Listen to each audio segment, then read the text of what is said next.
gudoomiyaha gobolka Murudijeex mudane Maxamed Cilmi Axmed ayaa kormeeray biriishka Dacar Buruq oo kamid ah biriishada isku xidha gobolada Murudijeex iyo Saaxil isla markaasina roobabkii da'ay ay waxyeello u geysteen dhismaha biriishkaasi gudoomiyuhu markii uu gaadhay biriishkaasi waxa halkaasi ku soo dhaweeyay gudoomiyaha degmada Dacar Buruq iyo sidoo kale waayeelka degmadaasi iyo qaar kamid ah mas'uuliyiinta degmada Dacar Buruq gudoomiyaha degmada Laskeel Mustafa Jabiye ayaa ka warbixiyay khasaaraha roobabkii da'ay ay gaarsiiyeen dhismaha biriishkaasi isagoo oo ka waramay waxyeelada soo gaadhay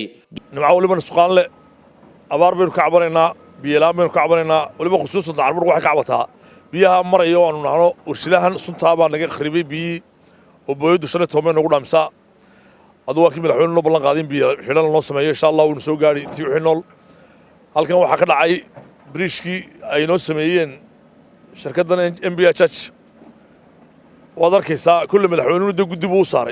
uu saaray deynay laftoodu ay timaadaaba taaka barsaabkii baa noo yimi indhiisu ku arkay barsaabkii labada kaliyood problemku waa kaliyaha maxaa aday biriishka oo abuud badan la saaray ayaa wuxuu keenayaa dooxyadan biyaha mara in loo qiyaasaabay nimanka oo biyaha qiyaastooda ay yaqaanaan markay dhisayaan kullu waxaad moodaa in Soomaalidu ay faraha kala baxday marka wax la qabanayo عرب باين سيء عرب باين هو السيستم اللي قصي حدا لكن إلا قد شجري حق باللوجو هاي ولا جاهو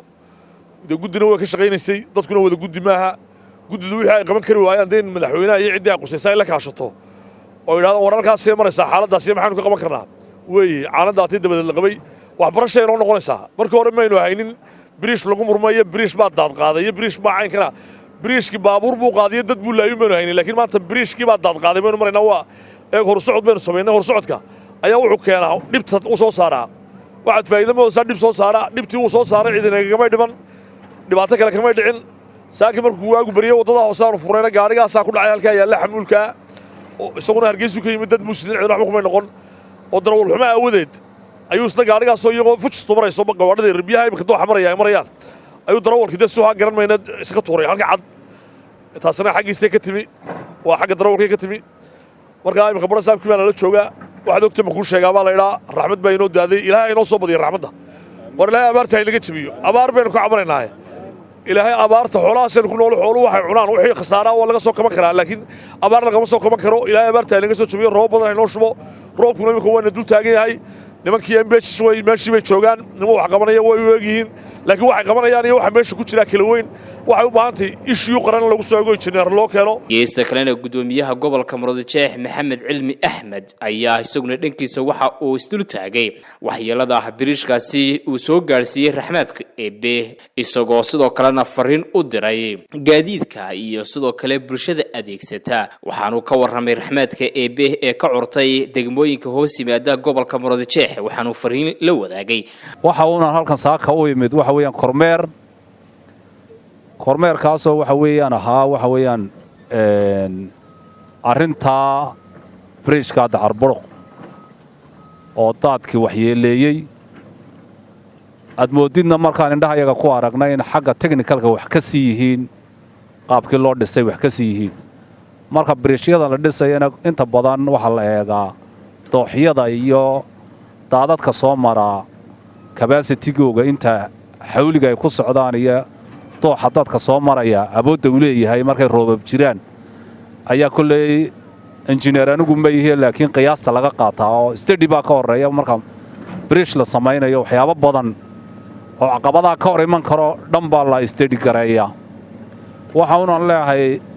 waxa weeyaan maanta horumar baan taaganahay oo biriishyan samaysanay waa horumar dawladdeenu gaadhay uu hogaaminayo madaxweynaha qaranka madaxweyne Muuse Biixi Cabdi tana waxay u noqonaysaa in laga taxadiro oo dibaabayn lagu sameeyo biriishyada si ayna waxa weeyaan daadkuuna wax u yeelin halkan maanta waxaad ku arkaysaa in kaabadaha biriishkaasi leeyahay aanu dooxa wada gaadhin